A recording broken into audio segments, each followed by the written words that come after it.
entendez bien, il faut bien comprendre ce que je dis parce que ça, c'est avant l'islah, hein.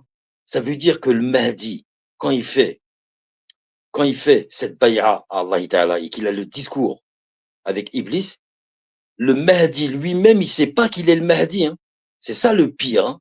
C'est que Ansur, Allah Ta'ala il nous dit dans le Coran, Ansur ad-din islam, Allah yansurkum. Venez au secours de la religion d'Allah Ta'ala et Allah viendra au secours des fervents serviteurs d'Allah Ta'ala. Ce qui veut dire blâmer le blâmable et ordonner le convenable, nous, on se doit de le faire, tu vois, par rapport au constat. Tu vois.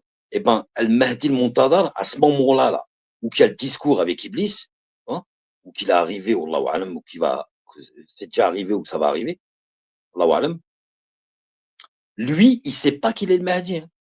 Lui, il le fait par un sentiment et une intention de secourir l'islam. Hein.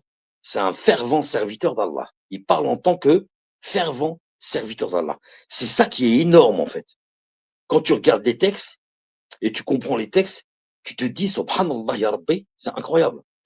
Ce discours, il est incroyable parce que lui-même ne sait pas, tu vois, et il ne dirait pas hein, que c'est le Mahdi. Et il ne sait pas que c'est le Mahdi. Lui, son intention, quand il parle avec ce discours, cette concertation avec Iblis, et à la fin, quand il parle, il dit, il fait un serment d'âme, l'allégeance, le bay'atu lillah, la ilaha illallah, il fait la promesse à Rabbil Alamin d'aller jusqu'à la fin,